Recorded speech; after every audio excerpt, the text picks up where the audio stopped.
Hello, I'm Kads and welcome to today's video. Today's focus is the third installment of the Epics Only dungeon tournaments, and so we'll be diving into the Dragon's Lair. Now first off, as always, let's take a look at the tournament. In this particular instance, there's a lot less incentive, I will say. There's no Prism Jewels, there's no Prism Shard, unlike the previous two where there's a Summon Pool and a Soul Summon Pool attached to each of those. This one's just kind of a standard dragon tournament, nothing really special. I guess the 10 Essence can be useful if you're more in the end game. The quartz is nearly for 40% of a primal shard, so that's pretty handy. I would say overall some gems, immortal soulstone. So it's nothing crazy, but if you're saving your energy for the fusion starting in a couple of days, then by all means keep saving your energy. But if you're spending it just like whatever you gain for the day, you might as well, I would think, invest in the dragon tournament. It's not too hard, as we'll kind of show, because dragon is the easiest of the core dungeons. So nothing's offered here like a void shard or anything super tempting, but again, as I always mention, check your group and see if it's fairly inactive, because you might be able to snag some pretty good relentless gear, 6-star epic here at the top. And you can see my group, it's not super competitive, but it's also the first day, and so we'll see how that progresses towards the end. But for me, I'm probably just going to get out to 2750 and then call it a day, because I do want to finish this definitely before the fusion starts on Thursday. So hopping over to the dungeon itself, let's talk about the best stages to farm. Now, contrary to all the other dungeons, I do think Dragon is the most accessible in terms of still being able to do it on hard mode stage 10 with epics only, and I'll show you the team that I'm going to be using to run that stage, but we'll also highlight some of the normal mode stages that are probably more applicable to majority people who are more likely still progressing into the end game. As always, stage 25 offers you the best quality gear in terms of normal mode. Obviously, stage 10 on hard gives you the best gear return overall, at least currently in the state of the game. Stage 20 is always a good tried and true stage. It is the most efficient stage. It is the best points per energy spent, so it can still be very efficient, and it could be extremely fast as well. And then I always like to highlight stage 16 because it's a lot easier for those of you more earlier in the mid game.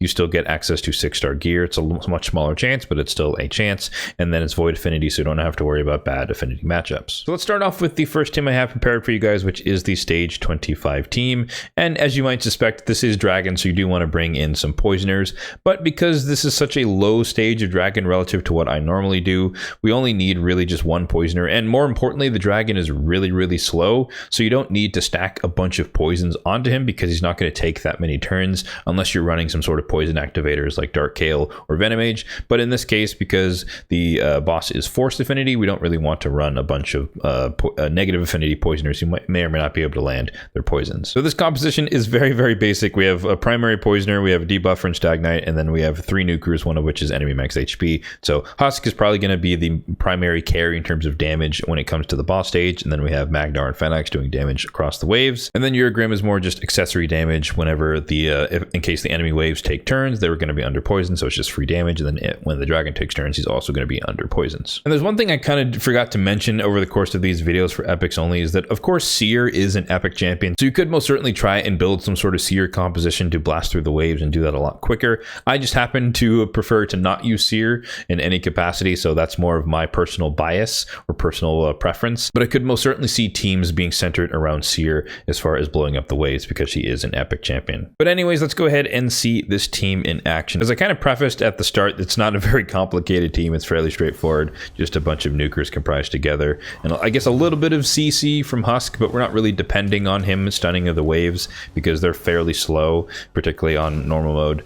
So they're not going to get that many turns regardless of whether or not they're stunned. So that's more of a bonus. That's not something that is essential to the success of the run for anything like that. So we're just going to take our time, slowly nuking down the waves. As far as AI overrides, I can mention a few of those. Phalanx, I don't like him to use his A3. It's just a lot weaker than the double hitter on the A1, so I turn off the A3 across all the waves. I let him use his A2 whenever he feels like it, for wave 1 and or wave 2, and then I turn it off, but I turn it off for the boss phase, because again, we would just want him to supercharge with the A1s. Magnar is allowed to do essentially whatever he wants. Stagnite and Urgrim are kind of identical, where they have their key abilities as open or do not use, so that we have them ready for each of the subsequent waves, so that the decreased defense, decreased attack attack from Stagnite, he opens and doesn't use it and then saves it for the next wave. And then same thing with Urgrim and his poisons. So I forgot exactly when we finished the first wave, so somewhere around 45-ish seconds. So maybe it'll take about a minute and a half to get all the way to the boss, somewhere around there, maybe a bit longer, maybe 2 minutes, give or take. But yeah, like I said, this isn't necessarily going to be a speed run, and this is not the team that I'm necessarily going to be running for the sake of the tournament. And so it's not fully optimized, but it is optimized enough to just to show you the concept of a team that you can run. So honestly, I was trying to put as many damage dealers as I could on the team, but a lot of them happen to be magic affinity, which is bad matchup for at least, you know, dealing damage AoE against the waves.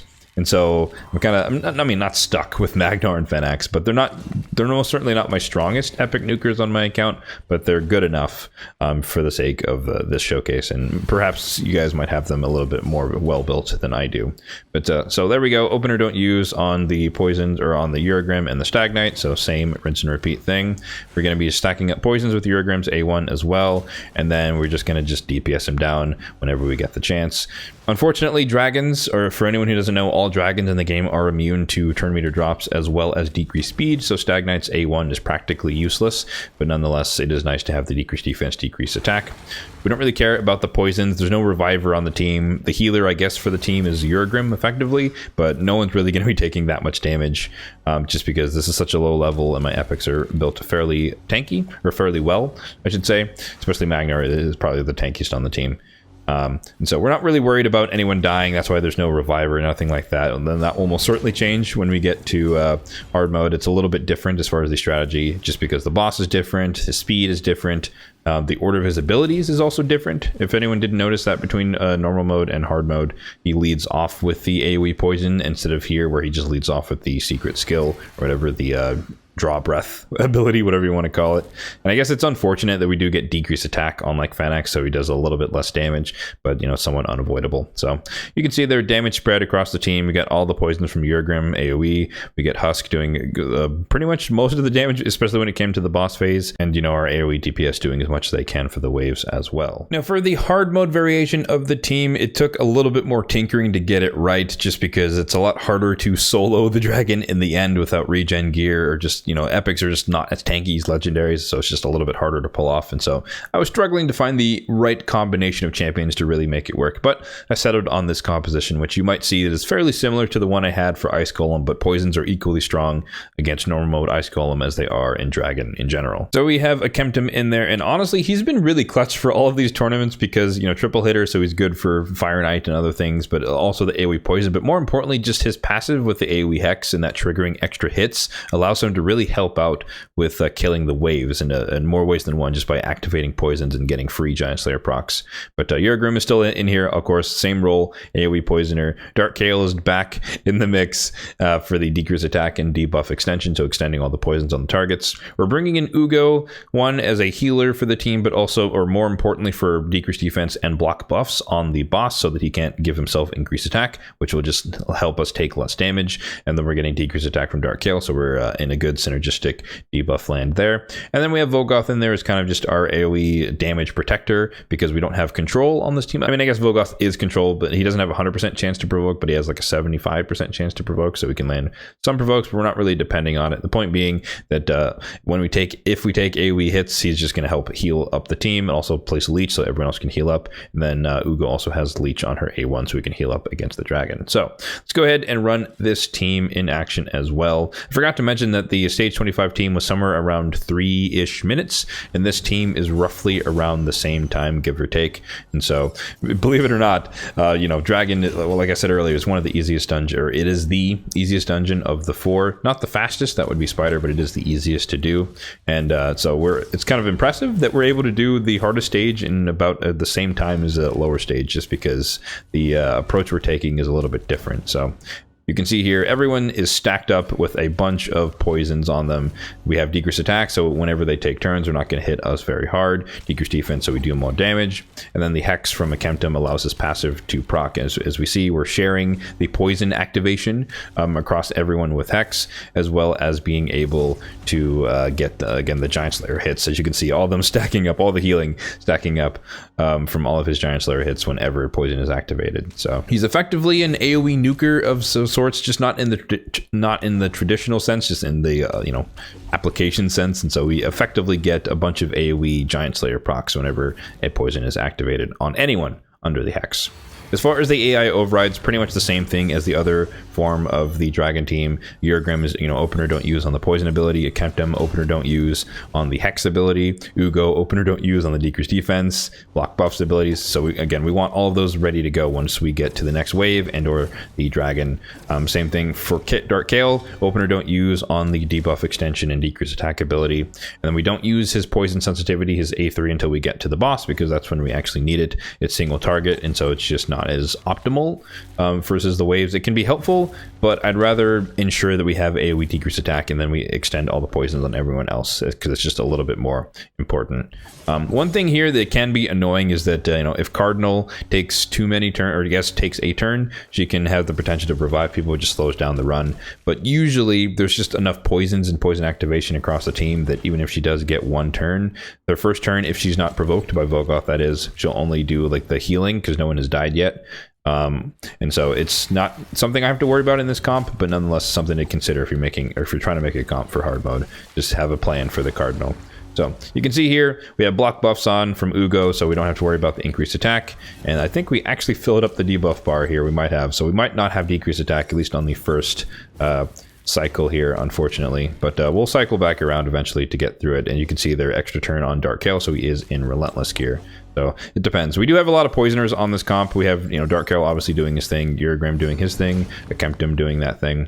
Doesn't really matter if people die, because you know, Dark Kael effectively did his job. We got out the poison sensitivity, we got a bunch of poisons on the boss, and so even if he does a bunch of big smacks, Urgrim is fairly tanky. He's not super tanky. Obviously the dragon will kill him eventually, but with Vogoth kind of again protecting us from the AoE damage and then just stacking up all the poisons from everyone else, we can ensure that we're going to succeed on the run. So a little bit of bad RNG in that case where we didn't actually get the decreased attack to land, but nonetheless that's typically what can happen, or this is a possibility of what can happen with this team. But there is enough of fail safes built in such that the team will not wipe, just because we do have the healing tandem of Vogoth's passive as well as Ugo with her abilities. So as always, let's take a look at the builds on these champions featured on these teams. Starting off at the bottom, we have my Fanax, one of the champions I want to fully empower the most, as well as fully awaken eventually. He is in a lethal set and a broken set, and his total stats are as follows: 38,000 on the HP, 56,000 on the attack, 211 on the speed, full crit rate, 220 on the crit damage, and then 255 on the accuracy. I don't think his build is anything crazy. He's not in my best lethal set because obviously he's not the most important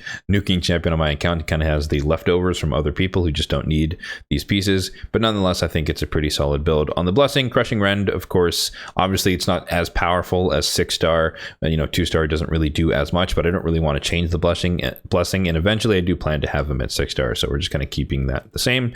For the masteries, kind of built like a nuker with a little bit of the accuracy from the support tree. So the offense tree, focusing on most of the left hand side, but notably coming down in the center to Cycle of Violence, but we're ending on Helm Smasher. Of course, we want to ignore as much defense as possible to do as much damage as possible, and then hugging all the right hand side of the support tree, a little bit of Evil Eye for some turn meter manipulation, as well as Arcane Celerity for whenever he places debuffs, and then more accuracy from the other two. Next up, we have my Husk, who is built for Hydra, Nightmare Hydra to be precise, in a Relentless set and Perception set. So his total stats are as follows: 72,000 on the HP, 2,900 on the defense, 233 on the speed, full crit rate, 209 on the crit damage, and then 381 on the accuracy. Just like Fanax, I would eventually like him to be 6-star Crushing Rend, and I don't really want to change blessings that much because it's fairly expensive to do so after the free one, and so I'm leaving him with Crushing Rend in hopes that I do eventually get him 6-star, but that is just where he sits for now.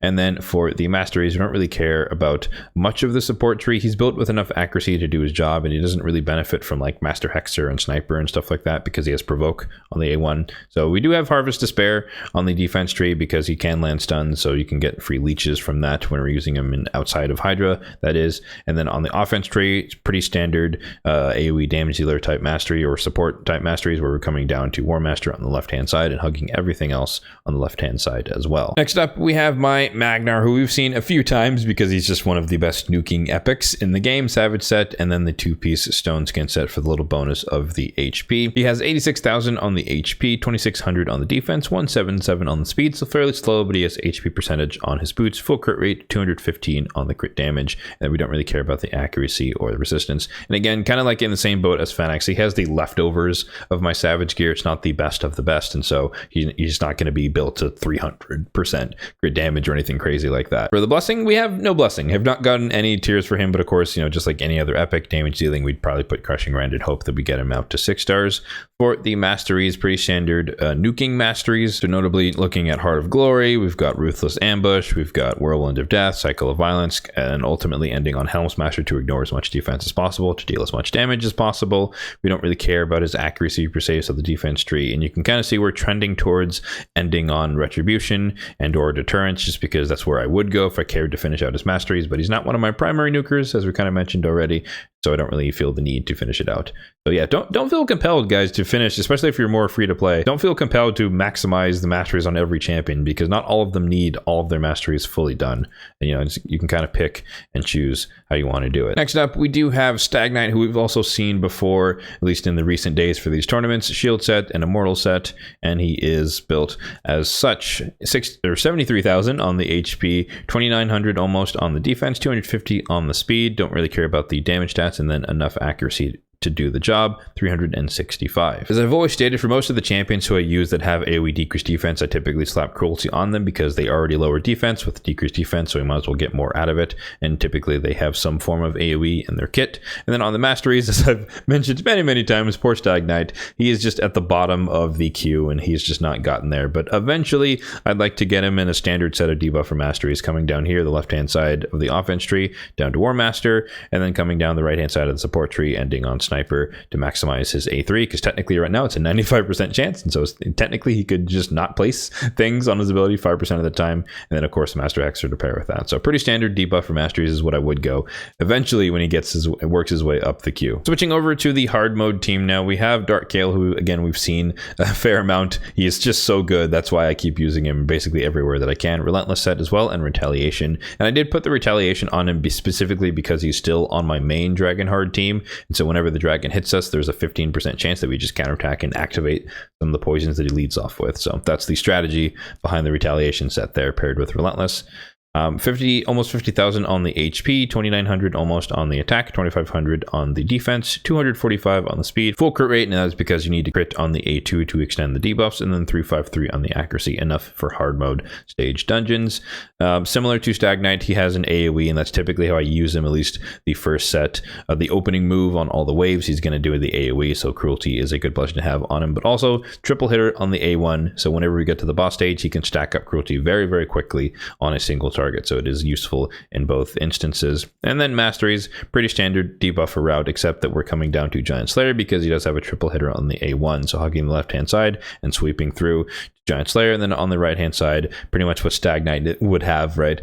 And so the support tree focusing on the accuracy stuff, turn meter fill from Arcane Celerity, then ending on Sniper and Master Hexer. Next up, we have Uragrim, who I actually rebuilt fairly recently, partially because of my iterations and testing on Dragon. So he is now in a Stalwart set with protection and then a little bit of Supersonic from the Amulet. Essentially, I was testing out his capability of being able to be the last man standing in Soul of the Dragon on hard mode, but turns out that unless you get really good RNG with the poisons on the A1, he just kind of gets stacked out by the stuns and the damage, and it just didn't really work. But nonetheless, in the meantime, he just takes less damage from AoE attacks, so that's why I kept the Stalwart set on him, and I don't use Stalwart that much, and so I don't have a reason to change it back into what he had before. So total stats here on the Uragrim, under 60,000 or just under 60,000 on the HP, 3,700 almost on the defense, 257 on the speed, and then he's built in a hybrid of high resistance, so we don't get poisons or any debuffs from bosses, even up and through hard mode, and then 360 on the accuracy, so we can still land his debuffs up and through hard mode. As I mentioned last time, for now he's just sitting in commanding presence because I don't really have a good or better option for him at the moment, but I could swap it to maybe one of the new blessings that restore destroyed max HP with the continuous heals, or nourish, or just boost the power of continuous heals. I might consider changing that in the future if I do need to power up his continuous heals a little bit more. For the masteries, we're indexing on the defense and support tree, notably going down to Unshakable for the extra resistance, just to make sure that he has enough resistance to not take debuffs from the areas that I use him in, and then Retribution again for the counterattacks on the A1, so we can place more poison. poisons. And then we have the support split where we're going down the left hand and the right hand side, but ultimately ending on lasting gifts, as well as Master Hexer, along with some of the healing masteries that benefit or that do work with continuous heals, as well as his single target heal as well. Next up, we have Vogoth, my only champion in a bolster set, as I always like to mention, immortal set as well. And he's just built as a super meat shield tank, 97,000 on the HP, 2,800 on the defense, 156 on the speed. So super slow, but he does his job by just taking damage on behalf of other people on the team. 450 almost on the resistance. So good enough, just like Urigram, to not take debuffs for most of the dungeons, but also decent enough for the arena where I do use him as well. And then 227 on the accuracy, which is enough for the lower level dungeons in order to provoke them, but also occasionally he can provoke nukers and stuff in the arena as well. For the blessing, same logic as Urigram. I don't think I have anything better, but I am considering the thought of trying him out and actually miracle heal, since you can heal with the passive, and I think that would work as far as restoring destroyed max HP whenever he's the target, something like that. I want to try that out if that is a possibility and see how well that can work. For the masteries, again, he's just built like a absolute unit to meat shield, so we're ending on bulwark, so he can take more damage on behalf of other people. It's effectively half of a guardian set, if you want to think of it that way. Selfless defender, so he takes more damage from the first hit, and so we want him to soak it up, and thus he can heal everyone else and give them more HP to deal with whatever hit they just got. So some of the healing masteries from the defense tree, and all the healing masteries from the support tree as well, and then lower steel for the little bit of bonus HP from the immortal set. Next up, we have a Kemptum, who is also rebuilt in a lifesteal set, and so we're taking advantage of the fact that I mentioned during the run that he does get a lot of extra hits or extra Giant Slayer hits whenever poisons are activated, as long as they're under hex, and so that just means that he has more chances to heal himself and keep himself alive, because sometimes it's otherwise difficult to keep him alive just because he is fairly squishy and built more so for damage, a little bit of survivability as well. I think he has HP percentage on the chest, but nonetheless, I digress. So total stats on a Kemptum in his new form: 50,000 on the HP, 3,300 on the attack, just under 2k on the defense, 247 on the speed, full crit rate. So he's not super damagey, but he does have crit rate on the gauntlet, so we have a little bit of damage, a little bit of crit damage as well, 136, and then enough accuracy to make sure he can land stuff like he needs to, 322. It's a bit on the low side. I think 350 is where you want to be for hard mode dungeons, stuff like that, but 322 is enough in most cases. For the blessing, we have the same logic as Dark Kale. He has the big AoE triple hitter, which is great for reducing their defense, and then a triple hitter on the A1, which is great once you get to a single target. But also notably, whenever his passive procs and he attacks enemies under hex by activating the poisons, just the way his passive works, you also get credit for attacking them. Therefore, you're actually also applying more cruelty stacks. So very, very strong on a Kemptum in particular to run him in cruelty. So I do recommend that. For the masteries, pretty standard debuffer. Again, just kind of like Dark Kale. So we're hugging the left-hand side of the offense tree, then cutting back over and ending on Giant Slayer, triple hitter on the A1, as well as a triple hitter on the AoE, which is kind of neat. Very rare to have a triple hitter AoE. And, hugging the right-hand side of the support tree. If I was to finish it out, then I would probably go with Sniper, Master Hexer, increase the chance of placing the Hex, increase the chances of placing the poisons on the A1, and extend both of those. But again, he's not on my primary teams anymore, and this is as far as I got before I replaced him on my Spider hard mode stage 10 team. And lastly, we have the savior of my runs, because she solved the problem that I was having during my testings, but Ugo, built for Hydra in a relentless set, and her stats are as follows. So we have 83,000 on the HP, 3,000 on the defense, 249 on the speed, don't care about her damage, and then accuracy is 458. So even though I don't use her for like nightmare level Hydra, she is capable of doing that with that high of accuracy. So it's a little bit overtuned, to be honest, but I have no reason to decrease it, so I kind of just left it where it was. For the blessing on her, I did opt for Miracle Heal because I do use her, like I said, in Hydra Clan Boss, and so she can restore some of that destroyed max HP. And obviously it's a lot more effective when the Head of Decay is not out there, so it helps us get back to full HP capacity. And notably, she is 5-star awakened, so that does help pad her stats as well as the empowerment, but that is not mandatory to the success of the run. I think I pulled a 4-star for her, and then I purchased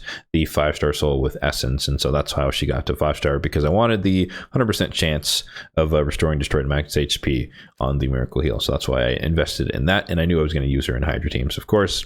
And then for the masteries, pretty standard debuffer route, and so left-hand side of the offense tree coming down to War Master, and right-hand side side of the support tree, ending on Sniper and Master Hexer. You've seen that before. You know, guys know the drill. So of course you may not have these exact champions, so let's talk about some honorable mentions or substitutions you could throw in there. The list we have is pretty identical to the one for Ice Golem because poisons and HP burn are just as effective on Dragon in regardless of hard mode or normal mode, and then obviously more effective. The poisons are more effective for Ice Golem normal mode, but I digress. So we featured a Kemptum. We saw him in action. Dark Kale, Urgrim, pretty much the same old folks. But, you know, Venom Mage obviously can work. She can do job AoE poison activation on the A1 if you don't have Dark Kale yet and you happen to have her. My Celiac Priest, Ornn, as well as Urgrim. Honestly, if you build them in regen sets, they can probably just solo some of the lower stages, stage 20, stage 25. That can definitely be done for sure. Mordecai, AoE HP burn. Akoth the Seer, you can also be AoE HP burn. When it comes to debuffers, we saw Stagnite in the mix, but you can run, you know, Ugo, who I featured. You can run Duck the Pierced, basically same thing. Stagnite, AoE decrease attack, decrease defense. Deacon Armstrong, AoE decrease defense, but also the Leech on the A1. Mr. Rider Dahi, super fun, AoE decrease defense. So any of those champions can work. Zargala, same thing. And then when it comes to support, Stone Doom Priest is good. You know, for Runner and Relentless, she can consistently cleanse your team. Rector Drath is good. Gotsu Grenadier is good. Vogoth, who we featured as well. Ugo is kind of dual purpose as a healing support as well. So whoever you have at the end of the day, you can probably come up with a composition to at least do stage 20 in a reasonable amount of time. And as I mentioned before, you could most certainly build a composition centered around a seer if that's more of your forte. So yeah, that is going to do it for today's video showcasing a couple of teams you could build for the Dragon Epics Only Challenge Tournament. And we have one more to go, and it will be Spider. And I've already tested a composition that is kind of fun for that one, but you'll just have to wait until that tournament goes live to actually see that team in action. So stay tuned for that video, probably coming soon next week. Let me know in the comment section down below what team you're going to be using if you're participating in this particular tournament, and also what stage you're going to be running, because the team that you use is very dependent on how far or how difficult the stage you're doing is. Hopefully you guys get an easier group, and most people are holding on to their energy waiting for the fusion to start, because the fusion does seem pretty enticing to say the least, and I myself am most certainly going for the fusion as well as participating in this tournament. As always, if you did find this video helpful, then be sure to hit that like button down below, and feel free to subscribe to the channel if you enjoyed the content for more content just like this one in the future. Thanks for watching, and have a good one.